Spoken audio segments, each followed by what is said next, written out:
Zaman ini zaman yang kita tutup mata, tutup telinga, banyak zikir, banyak baca Quran, tutup informasi WhatsApp, tutup informasi Facebook, wis tutup kabeh, wis tutup mata sudah. Ini enggak tahu nih yang benar siapa, yang salah siapa, enggak tahu. Tutup mata, tutup telinga, banyak zikir, banyak puasa, nunggu Imam Mahdi datang sudah. Ini sampai seperti itu zaman ini. Enggak ada kebenaran apa yang harus dilakukan, bingung semua. Nabi Muhammad SAW pun mengatakan, al-khilafatu ba'di salasuna sanatin. Masa kekhilafan sepeninggalku ini selama 30 tahun. Wis tidak ada lagi. Masa itu adalah masa 4 khalifah. Setelah itu carut marut tak karu-karuan. Maka yang dilengkapi dengan hari-hari kekhilafahan Sayyidina Hasan bin Ali radhiyallahu taala anhu, masa itu sekitar 6 bulan. Jadi 30 tahun itu dengan termasuk masa khalifahnya Sayyidina Hasan bin Ali bin Abi Thalib yang beliau wafat dalam keadaan diracun, dan dilanjutkan lagi oleh Sayyidina Ali bin Abi Thalib, Sayyidina Husain bin Ali bin Abi Thalib itu dibunuh oleh Yazid bin Muawiyah. Yazid bin Muawiyah itu yang pernah perang kepada Sayyidina Ali di peperangan Siffin ya. Itu sampai terjadi pembunuhan, umat Islam saling bunuh-membunuh di peperangan Siffin karena fitnah, karena satu adu domba. Maka dikatakan mulai zaman setelah Nabi wafat itu sudah terjadi satu pergolakan, yaitu satu pembaiatan yang menjadi dilema di antara umat Islam. Bingung, siapa yang akan menggantikan Rasulullah, kaum Ansor atau Muhajirin? Itu sudah sepeninggalnya Rasulullah. Sopo lagi sing mengganteni presidennya? Jadi umat dari presiden itu gak zaman saya kita, Pak. Mulai zamannya Nabi sampai sekarang. Jadi kalau orang ribut, oh presiden itu yang bener, sampai jangan jadi orang antik ya, jangan jadi orang kuno ya. Jadi ributnya masalah presiden, pilkada itu udah mulai zamannya Sayyidina Abu Bakar As-Siddiq. Ini kaum Ansor atau kaum Muhajirin yang bisa menggantikan Rasulullah. Ribut. Maka akhirnya mereka saling melemparkan, yang paling afdol adalah Sayyidina Umar. Sayyidina Umar adalah orang yang paling kuat, kata Sayyidina Umar, Sayyidina Abu Bakar saja. Tapi bedanya zaman dahulu, mereka saling menyerahkan kepimpinan. Ya. Engkau aja, gak iso aku engkau aja, enggak engkau aja, saling melemparkan. Sekarang enggak, saling berebut, bedanya seperti itu. Tapi sama-sama aja ributnya ya, ribut sampai terjadi satu keributan setelah dimakamkan Nabi Muhammad SAW. Itu banyak cerita bagaimana Sayyidina Ali juga tidak hadir di dalam rapat penentuan karena Sayyidina Ali dalam keadaan lumpuh, tidak bisa menghadiri rapat karena kakinya lumpuh, syok melihat wafatnya Nabi Muhammad SAW. Ketika itu Nabi Muhammad ini benar-benar menjanjikan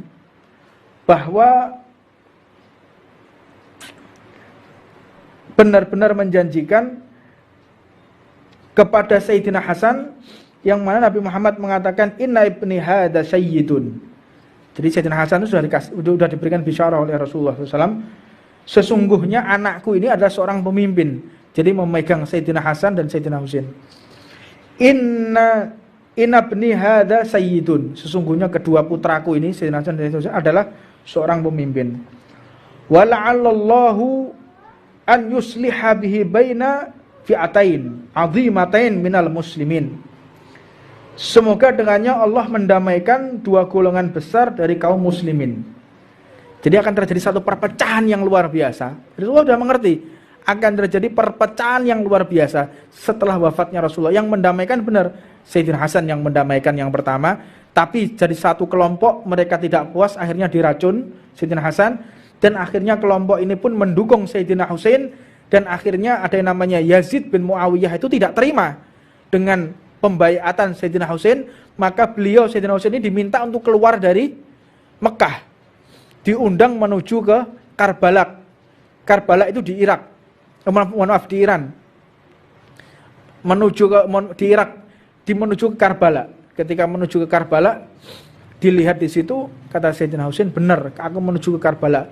Karena malamnya sudah bermimpi beliau itu akan disembelih. Jadi malamnya sudah bermimpi, beliau itu akan bertemu dengan Rasulullah. Jadi ketika beliau mau mendatangi rapatnya pembaiatan yang pasti beliau itu akan dikhianati, beliau membawa dengan 70 keluarganya. Jadi 70 keluarganya Sayyidina Husain dibawa semua. Termasuk dari Sayyidina Hasan. Jadi banyak yang mirip wajahnya dengan Rasulullah. Ini sedikit kita ceritakan, ya inilah sejarahnya para habaib ya. Mereka itu tidak akan pernah gentar, tidak akan pernah takut dan gak kedonyan. Karena ceritane mereka yang benar-benar memiliki darah dagingnya Nabi Muhammad, kedonyan, ya seneng mbek donya, terus gila jabatan, terus takut atas apapun, itu tidak ada. Jadi lono habaib wedinan, kedonyan, diragukan darahnya itu. Itu darahnya Rasulullah apa enggak itu yang ngalir dalam tubuhnya. Jadi kalau kita lihat, oh ini Habib ini, berarti harus diikuti. Oh enggak bisa. Oh ini Habib, pasti duriah Nabi, harus kita menjadi pedoman. Oh enggak bisa. Lihat dulu akhlaknya, sesuai atau tidak dengan Rasulullah. Sesuai atau tidak ini dengan tingkah laku dan adabnya Nabi Muhammad. Enggak bisa semua habaib, terus mentang-mentang dia duriah, terus bisa diikuti, tidak. Jadi makanya ana habaib sing joget-joget, yo cowo eloki, wong iki rodokno gendenge. Ya, iki gak waras iki, yo cowo eloki. Lu ini Habib tapi yo ngerti memang. Terus ana Habib sing ngerokok, ya. Oh iki Habib iki yo rokokan, berarti awake kudu rokokan. Yo cowo tiru wong ku yo manusa padha wae.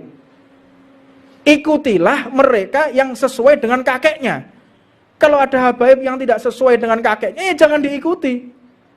Siapapun dia, mau surbannya sakban Vespa gak urusan. Mau jubahe kayak Batman ya wis gak urusan. Ini sesuai gak akhlaki Nabi Muhammad. Gimana adabnya dia di atas majelis? Benar, khusuknya dia, tawaduknya, rendah hatinya. Ini sesuai dengan Nabi Muhammad. Kita ikuti. Jadi kalau ada habaib mencaci maki sahabat Nabi, ya dia wajib kita musuhi. Enggak peduli siapapun dia. Jadi kalau ada habaib yang suka joget-joget, ya coba eloi. Karena itu bukan daripada golongan Rasulullah SAW. Rokokan, melok rokokan. Aku kira rokokan tiru be Habib iki. Mereka sih iso selamat, sampean melok-melok jelungup sampean. Hati-hati jok melok-melok ya. Melok sing api-api, jangan ikuti yang buruk. Mudah-mudahan kita bisa mengikuti seluruh duriah Nabi Muhammad, seluruh para kiai yang mereka selaras dengan Nabi Muhammad sallallahu alaihi wasallam. Rabbana atina fid dunya hasanah wa fil akhirati hasanah wa qina adzabannar. Wa ala man wa sayyidi Habib Umar bin Salim wa ala man Ahmad Jamal bin Tawab bin Abu Bakar Bagil wa ila hadratin Nabi Muhammadin sallallahu alaihi wasallam siril Fatihah. Semua negara, hampir semua negara, hampir 90% negara tidak percaya pada pemimpinnya. Ya. Orang ini akan terjadi tidak percaya sama pemimpinnya. Paling dibujui ambek Pak Wali Kota. Paling ambek Pak Gubernur dibujui. Paling ambek Pak Presiden yang golek duit. Nah, ini terjadi ini. Ini bukan hanya di Indonesia. Semuanya, hampir seluruh pelosok dunia.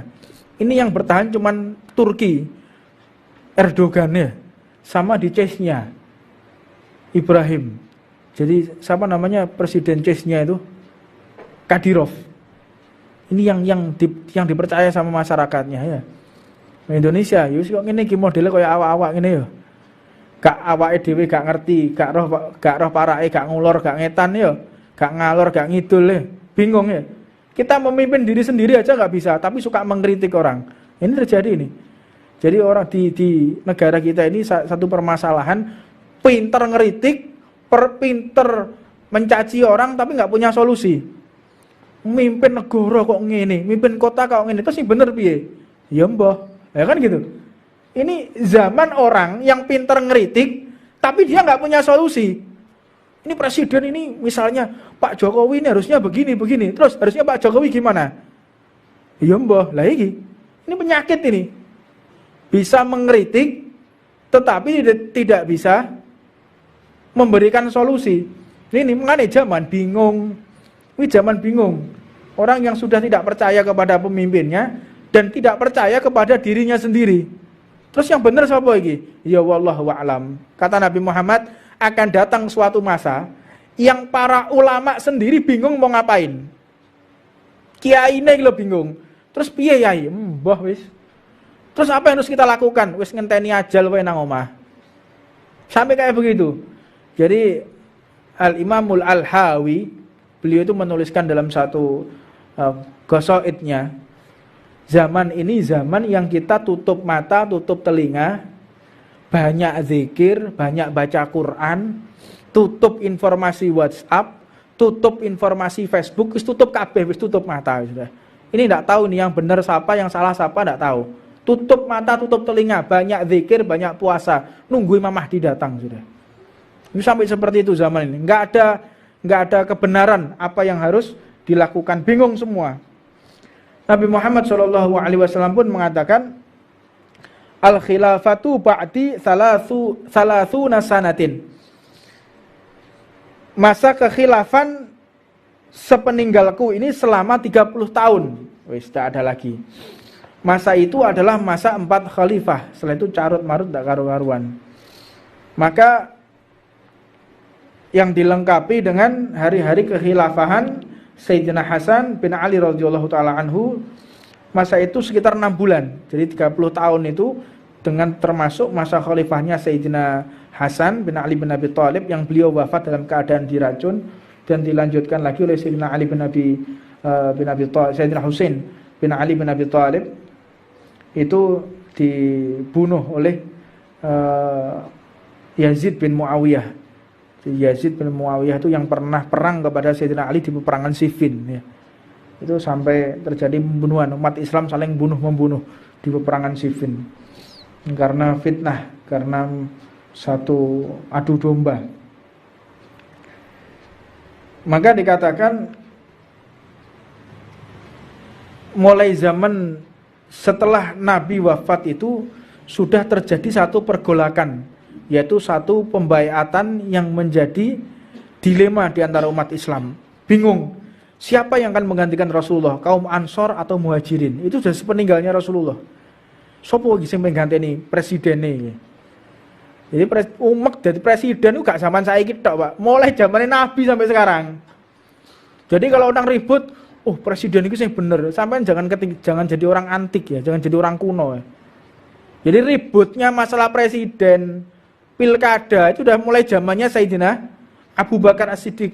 Ini kaum Ansor atau kaum Muhajirin yang bisa menggantikan Rasulullah. Ribut. Maka akhirnya mereka saling melemparkan, yang paling afdol adalah Sayyidina Umar.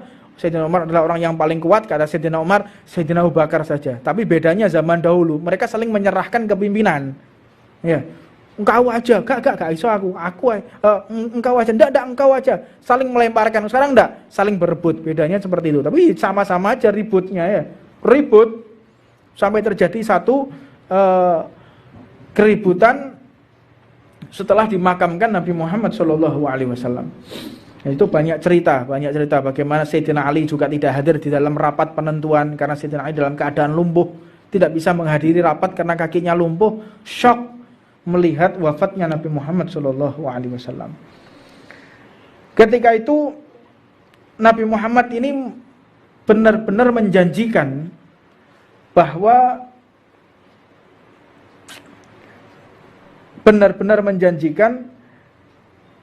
kepada Sayyidina Hasan, yang mana Nabi Muhammad mengatakan inna ibni hadza sayyidun. Jadi Sayyidina Hasan itu sudah diberikan bisyarah oleh Rasulullah SAW. Sesungguhnya anakku ini adalah seorang pemimpin. Jadi memegang Sayyidina Hasan dan Sayyidina Husain. Inna ibni hadza sayyidun. Sesungguhnya kedua putraku ini Sayyidina Hasan dan Sayyidina Husain adalah seorang pemimpin.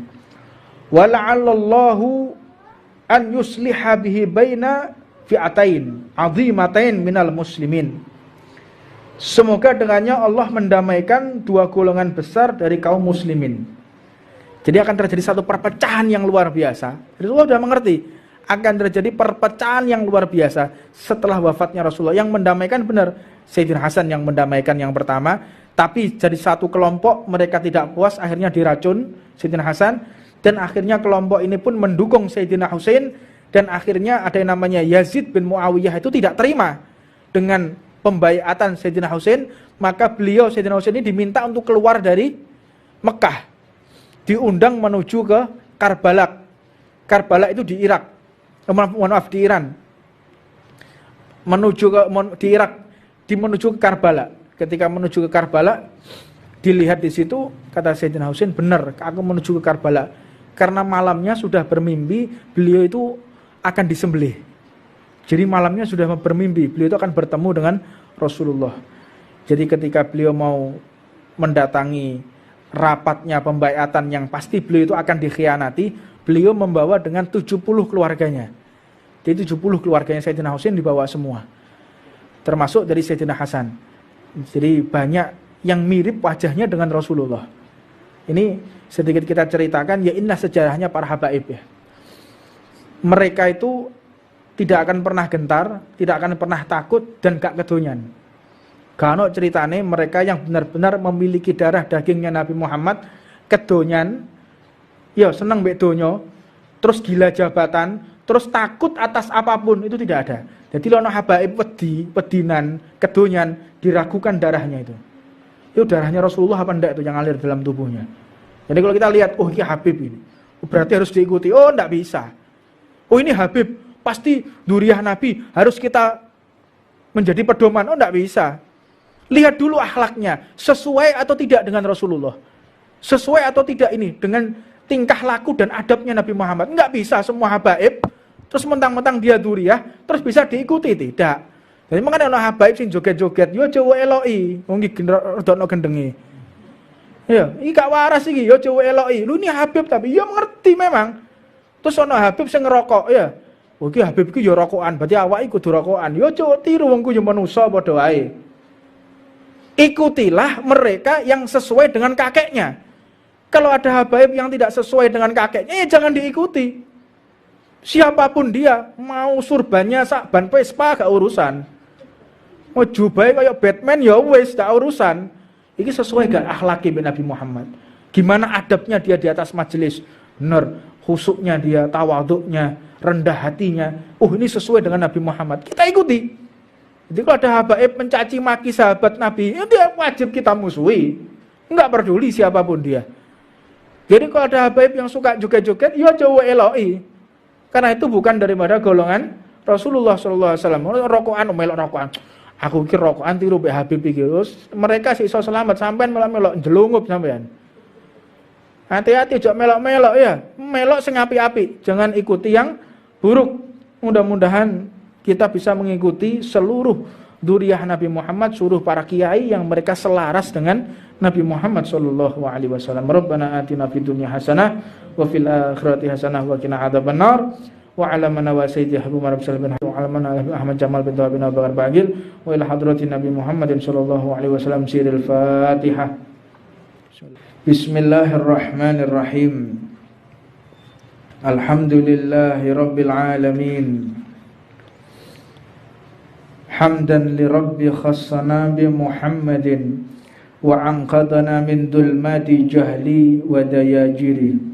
Alhamdulillahilladzi hadana bi'abdihil mukhtari man da'ana ilaihi bil idni wa qad nadana labaika ya man dallana wa hadana. Allahumma salli wa sallim ala sayyidina Muhammadin nurika sari wa madadikal jari wajma'na ya Allah biha fi kulli atwari wa ala alihi wa sahbihi ya nur. Subhanaka la ilma lana illa ma 'allamtana innaka antal alimul hakim. Rabbi shrah li sadri wa yassir li amri wahlul 'uqdatam min lisani yafqahu qawli. Assalamualaikum warahmatullahi wabarakatuh. Sebagaimana kita telah membaca di minggu yang lalu nasihat-nasihat yang ditujukan untuk para penguasa, yang ditujukan untuk mereka yang memimpin.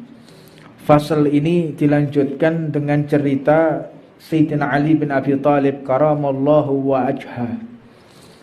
Sayyidina Ali bin Abi Thalib karamallahu wa ajha, beliau ini memiliki julukan karamallahu wa ajha itu dikarenakan tidak pernah melihat auratnya sama sekali. Bahkan di dalam satu riwayat diceritakan ketika Sayyidina Ali ini lahir, posisi bayi itu dalam keadaan mengkurep. Jadi bukan dalam keadaan melumah begitu, tapi mengurep. Ketika mohon maaf apabila saya terlalu tajam menceritakannya, bahkan tidak melihat mohon maaf yang keluar dari tubuh beliau. Jadi tidak melihat kemaluan ibunya pun. Jadi sampai sebegitunya dipersiapkan oleh Allah. Ketika beliau lahir itu langsung dalam keadaan melumah ya. Biasanya bayi kan dalam keadaan melumah ya biasanya. Ini tengkurap agar tidak melihat daripada aurat orang tuanya. Ini salah satu daripada karomah Sayyidina Ali bin Abi Thalib. Jadi sama sekali tidak pernah melihat aurat siapapun. Maka dijuluki dengan karamallahu wajha. Dan Sayyidina Ali ini memang luar biasa. Oleh Allah memang dipersiapkan untuk menjadi khalifah. Ketika ibunda beliau, ibunya Sayyidina Ali ini bernama Fatimah. Ibunya Sayyidina Ali itu namanya Fatimah. Jadi ketika beliau lahir, beliau ini ibunya Sayyidina Ali diriwayatkan tidak pernah bisa untuk sujud kepada berhala. Jadi semua keluarganya itu biasanya kalau pagi, siang, sore sujud kepada berhala. Tetapi tatkala mengandung Sayyidina Ali, ibunya itu setiap mau sujud kepada berhala, maka Sayyidina Ali menendang dalam perut ibunya, sehingga ibunya nggak bisa rukuk ataupun sujud kepada berhala. Ini salah satu karomah daripada Sayyidina Ali bin Abi Thalib. Karamallahu wajha wa nafa'anallahu bihi bi'ulumihi fid dharain. Maka ketika beliau menjadi khalifah, tidak diragukan lagi kepemimpinan beliau. Sangat adil sekali. Makanya sampai-sampai setiap beliau membagikan harta, setelah selesai di lumbung itu selesai, maka beliau sholat di lumbung tersebut. Tujuannya agar menjadi saksi di dalam sholat tersebut. Ini satu pelajaran buat kita. Bumi dan seisinya ini menjadi hujah kita, menjadi bukti kita, kebaikan ataupun keburukan. Kalau kita melakukan kebaikan, berlaku adil, maka bebatuan, rumput, angin yang bertiup, daun yang kita lewati, semuanya mendoakan kita. Tetapi kalau sudah kita tidak adil di dalam satu kepemimpinan, khianat, tidak amanat, maka seluruh bebatuan, seluruh daun-daunan, seluruh benda mati akan mengutuk orang yang memimpin secara tidak adil. Fal iyadu billah min dzalik. Maka dalam satu diceritakan juga dalam satu kisah, yaitu Sayyidina Khalifah Umar bin Abdul Aziz rahimahullahu taala wa ardah. Diceritakan Sayyidina Umar bin Abdul Aziz ini menjabat sebagai khalifah dan senantiasa ada tangisan di dalam rumahnya. Senantiasa menangis. Apa sebab? Karena sudah tidak bisa lagi menafkahkan batiniyah maupun zahiriyah seperti sebelum beliau menjadi khalifah. Jadi biasanya bisa memberikan belanja kepada istrinya setiap hari, sekarang nggak bisa, 2 hari sekali, 3 hari sekali. Jadi makan di rumah itu cuma sehari sekali. Itu kehidupan khalifah Sayyidina Umar bin Abdul Aziz. Bahkan dalam satu riwayat beliau ini mengatakan, aku telah disibukkan dengan kewajibanku akan kepentingan kaum muslimin dari kalian semua. Bahkan satu riwayat dikatakan di dalam masa kepimpinan beliau itu mandi junub cuma 2 kali. Selama bertahun-tahun itu sempat mengumpuli istrinya cuma 2 kali, Pak. Kita bisa bayangkan. Lek saiki lak gak duwe bojo siji, mari jabat bojone loro. Iya. Iya.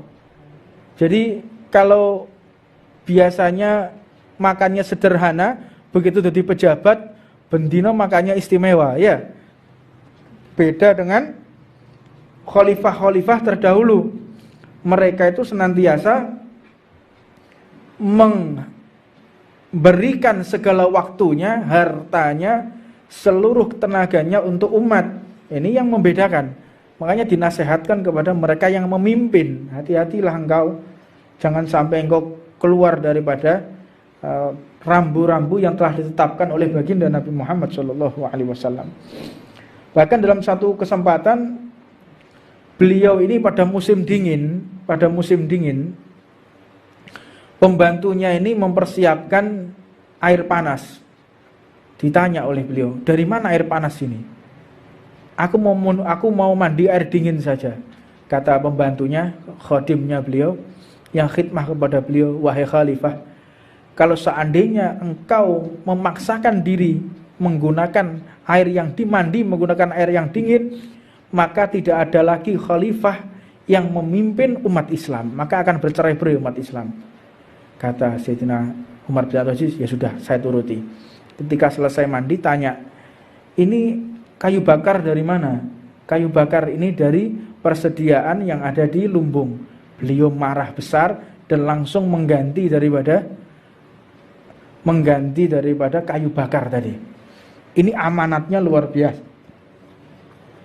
Dan juga dalam satu riwayat dikatakan beliau ini senantiasa di rumahnya itu tidak ada lampu yang menyala.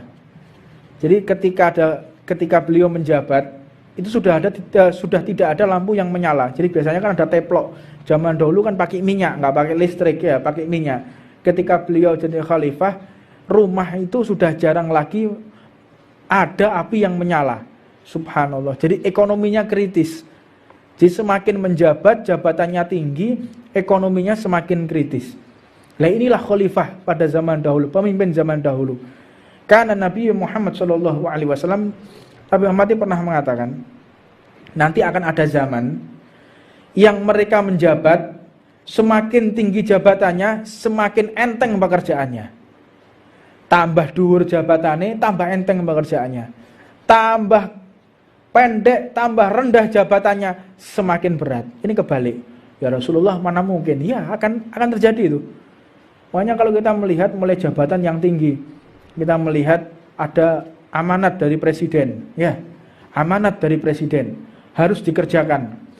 Jadi presiden merintahkan kepada menterinya, menteri memerintahkan kepada wilayah setempat, misalnya memerintahkan kepada gubernur, gubernur memerintahkan kepada siapa? Camatnya, memerintahkan kepada wali kota atau bupatinya, wali kota bupati memerintahkan kepada camatnya, camat memerintahkan kepada kepala desanya, kepala desa memerintahkan kepada staf-stafnya, staf-stafnya memerintahkan kepada RW dan RT-nya. Jadi perintah itu semakin ke bawah semakin berat. Ini akan terjadi. Lah buktinya sudah terjadi sekarang. Ya, ini akhir zaman, alamatus sa'ah ini. Ini hari kiamat secara tidak sadar kita. Semakin ke bawah semakin berat. Jadi misal kalau di dalam militer, dari Panglima TNI memerintahkan kepada Panglima Kodamnya. Panglima Kodam memerintahkan kepada Danremnya, Komandan Koremnya. Komandan Korem memerintahkan kepada Komandan Kodimnya. Komandan Kodim memerintahkan kepada Koramilnya. Koramil memerintahkan kepada stafnya, turun terus. Jadi akhirnya yang paling bawah babinsanya tolah-toleh ya. Opo karepe perintahnya Panglima TNI tapi tolah-toleh mereka. Ini yang terjadi ini. Semakin ke bawah jabatan semakin berat. Kalau dulu tidak, semakin tinggi semakin berat, semakin tanggung jawab, semakin tidak bisa tidur, semakin susah, semakin bingung. Sekarang enggak, semakin tinggi jabatannya tinggal nyuruh aja, perintah-perintahkan gitu ya. Nah ini yang disabdakan oleh Nabi Muhammad SAW. Benar apa yang disabdakan oleh Rasulullah SAW. Birokrasi ini akan terjadi seperti itu. Nah, ini alamatus sa'ah, detik-detik daripada hari kiamat. Di kehidupan para khalifah, para pemimpin zaman dahulu, mereka itu orang-orang yang bijaksana radhiyallahu taala anhum.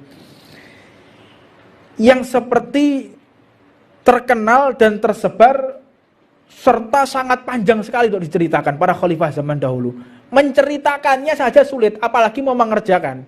Nyeritakno iki lho angel. Apalagi untuk mencontoh orangnya. Kita cuma melihat, delok lho bingung ya. Meneh nglakoni. Kita jadi penonton aja susah, apalagi yang menjadi pemain. Dan mereka itu orang-orang hebat. Makanya tidak sembarangan orang yang bisa memimpin. Makanya dikatakan benar orang-orang yang menjabat sebagai khalifah. Sayyidina Abu Bakar As-Siddiq, Sayyidina Umar Al-Faruq, Utsman Asy-Syahid, dan Ali Al-Murtada. Mereka ini adalah orang-orang khususnya Allah Subhanahu wa taala yang sudah dibisarahkan, mubasir fil jannah, orang yang pasti masuk ke dalam surganya Allah Subhanahu wa taala. Maka yang disabdakan oleh Nabi Muhammad sallallahu alaihi wasallam, inna hadzal amru bada'an nubuwatan wa rahmatan, thumma yakunu khilafatan wa rahmatan, thumma yakunu mulkan 'adudan. Jadi Nabi Muhammad mengatakan, sesungguhnya agama ini dimulai dengan khalifah. Setelah aku meninggal akan dipimpin oleh khalifah. Maka khalifah ini adalah pengganti nabi. Khalifah ini pengganti nabi, yang mana nabi itu memiliki rahmat dan kasih sayang kepada umatnya. Setelah itu dilanjutkan dengan kerajaan, dan setelah itu dilanjutkan lagi dengan adudon. Adudon ini apa ya? Lalim. Tahu lalim? Tahu lalim apa enggak? Iya, buka kamus nanti. Adudon, lalim, seperti lalim. Enggak buka kamus ya, apa itu lalim? Jadi Rasulullah SAW mengatakan raja-raja yang sudah tidak memenuhi syarat ya, lalim. Jadi la yu'la, jadi la yahya wa la yamut ya, gak mati gak urip, tolah-toleh ngowah-ngowah tok ya. Ini kejadian nih. Ya, rajane tolah-toleh, pemimpinnya tolah-toleh tok, ngowah-ngowah ya. Nah, ini kan terjadi nih. Lihat, semua negara, hampir semua negara, hampir 90% negara tidak percaya pada pemimpinnya. Ya. Orang ini akan terjadi tidak percaya sama pemimpinnya. Paling dibujui sampai Pak Wali Kota. Paling Pak Gubernur dibujui. Paling Pak Presiden yang golek duit. Nah, ini terjadi ini. Ini bukan hanya di Indonesia. Semuanya, hampir seluruh pelosok dunia. Ini yang bertahan cuman Turki, Erdogan ya, sama di Chechnya, Ibrahim. Jadi siapa namanya presiden Chechnya itu? Kadyrov. Ini yang dipercaya sama masyarakatnya ya. Indonesia, yus kok ngene iki modele kaya awak-awak ngene ya. Gak awake dhewe gak ngerti, gak roh parake, gak ngulur, gak ngetan ya, gak ngalor, gak ngidul ya. Bingung ya. Kita memimpin diri sendiri aja gak bisa, tapi suka mengkritik orang. Ini terjadi ini. Jadi orang di negara kita ini satu permasalahan, pinter ngeritik, pinter mencaci orang, tapi gak punya solusi. Mimpin negara kok ngene, mimpin kota kok ngene, terus yang bener piye? Ya mbah, ya kan gitu. Ini zaman orang yang pinter ngeritik, tapi dia gak punya solusi. Ini presiden ini misalnya Pak Jokowi ini harusnya begini, terus harusnya Pak Jokowi gimana? Ya mbah, lah ini penyakit ini. Bisa mengkritik, tetapi tidak bisa memberikan solusi. Ini mengenai zaman bingung. Ini zaman bingung. Orang yang sudah tidak percaya kepada pemimpinnya dan tidak percaya kepada dirinya sendiri. Terus yang benar siapa lagi? Ya wallahu a'lam. Kata Nabi Muhammad, akan datang suatu masa yang para ulama sendiri bingung mau ngapain. Kiai ini lo bingung. Terus piye yai? Mbah wis. Terus apa yang harus kita lakukan? Wis ngenteni ajal wae nang omah. Sampai kayak begitu. Jadi Al-Imamul Al-Hawi, beliau itu menuliskan dalam satu ghasaidnya, zaman ini zaman yang kita tutup mata, tutup telinga, banyak zikir, banyak baca Quran, tutup informasi WhatsApp, tutup informasi Facebook, wis tutup kabeh, wis tutup mata sudah. Ini enggak tahu nih yang benar siapa, yang salah siapa enggak tahu. Tutup mata, tutup telinga, banyak zikir, banyak puasa, nunggu Imam Mahdi datang sudah. Ini sampai seperti itu zaman ini. Enggak ada kebenaran apa yang harus dilakukan, bingung semua. Nabi Muhammad SAW pun mengatakan, al-khilafatu ba'di thalathuna sanatin. Masa kekhilafan sepeninggalku ini selama 30 tahun. Wis tak ada lagi. Masa itu adalah masa 4 khalifah. Setelah itu carut marut tak karu-karuan. Maka yang dilengkapi dengan hari-hari kekhilafahan Sayyidina Hasan bin Ali radhiyallahu taala anhu, masa itu sekitar 6 bulan. Jadi 30 tahun itu dengan termasuk masa khalifahnya Sayyidina Hasan bin Ali bin Abi Thalib yang beliau wafat dalam keadaan diracun dan dilanjutkan lagi oleh Sayyidina Ali bin Abi Thalib, Sayyidina Husain bin Ali bin Abi Thalib itu dibunuh oleh Yazid bin Muawiyah. Yazid bin Muawiyah itu yang pernah perang kepada Sayyidina Ali di peperangan Siffin ya. Itu sampai terjadi pembunuhan, umat Islam saling bunuh-membunuh di peperangan Siffin karena fitnah, karena satu adu domba. Maka dikatakan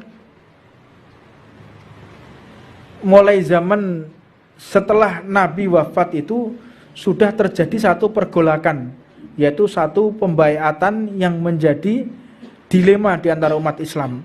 Bingung, siapa yang akan menggantikan Rasulullah, kaum Ansor atau Muhajirin? Itu sudah sepeninggalnya Rasulullah. Sopo lagi yang mengganteni presidennya? Jadi umek jadi presiden itu gak zaman saiki tok, Pak. Mulai zamannya Nabi sampai sekarang. Jadi kalau orang ribut, oh presiden itu yang bener. Sampai jangan jadi orang antik ya, jangan jadi orang kuno ya.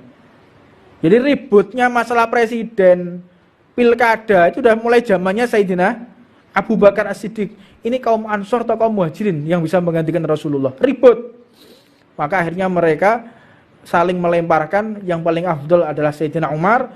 Sayyidina Umar adalah orang yang paling kuat, kata Sayyidina Umar, Sayyidina Abu Bakar saja. Tapi bedanya zaman dahulu, mereka saling menyerahkan kepimpinan. Ya.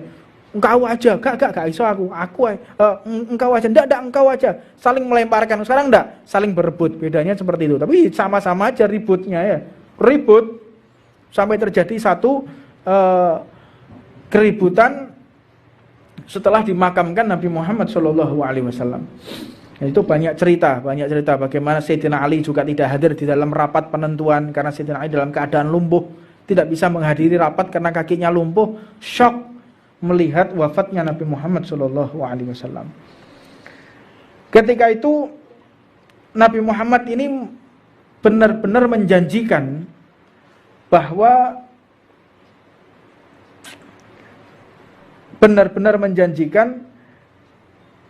kepada Sayyidina Hasan, yang mana Nabi Muhammad mengatakan inna ibni hadza sayyidun. Jadi Sayyidina Hasan itu sudah diberikan bisyarah oleh Rasulullah SAW.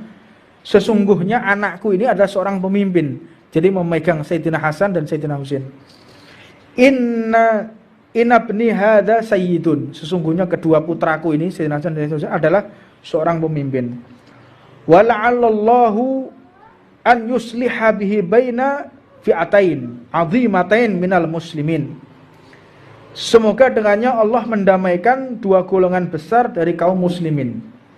Jadi akan terjadi satu perpecahan yang luar biasa. Rasulullah sudah mengerti akan terjadi perpecahan yang luar biasa setelah wafatnya Rasulullah. Yang mendamaikan benar Sayyidina Hasan yang mendamaikan yang pertama, tapi jadi satu kelompok mereka tidak puas, akhirnya diracun Sayyidina Hasan, dan akhirnya kelompok ini pun mendukung Sayyidina Husain. Dan akhirnya ada yang namanya Yazid bin Muawiyah itu tidak terima dengan pembaiatan Sayyidina Husain, maka beliau Sayyidina Husain ini diminta untuk keluar dari Mekah, diundang menuju ke Karbala. Karbala itu di Irak, di Iran. Menuju ke Karbala. Ketika menuju ke Karbala, dilihat di situ, kata Sayyidina Husain, benar, aku menuju ke Karbala karena malamnya sudah bermimpi beliau itu akan disembelih.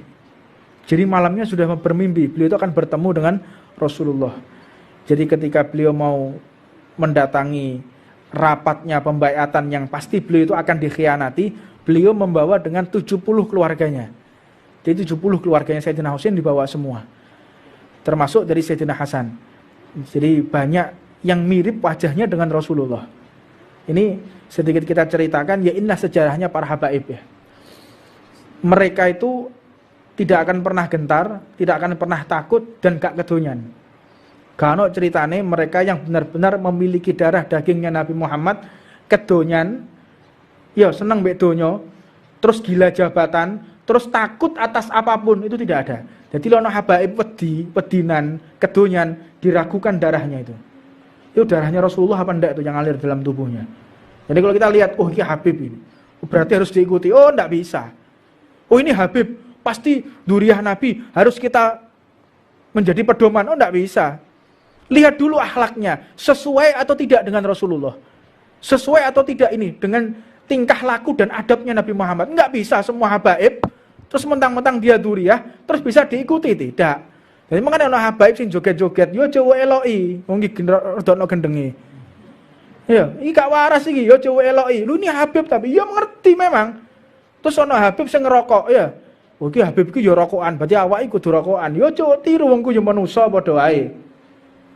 Ikutilah mereka yang sesuai dengan kakeknya. Kalau ada habaib yang tidak sesuai dengan kakeknya, ya jangan diikuti. Siapapun dia, mau surbannya sakban Vespa gak urusan. Mau jubahe kayak Batman ya wis gak urusan. Iki sesuai gak akhlaki Nabi Muhammad. Gimana adabnya dia di atas majelis? Benar, khusuknya dia, tawaduknya, rendah hatinya. Ini sesuai dengan Nabi Muhammad. Kita ikuti. Jadi kalau ada habaib mencaci maki sahabat Nabi, ya dia wajib kita musuhi. Enggak peduli siapapun dia. Jadi kalau ada habaib yang suka joget-joget, ya jauh eloi. Karena itu bukan daripada golongan Rasulullah sallallahu alaihi wasallam. Rokokan melok rokokan. Aku kira rokokan tiru mbek Habib iki.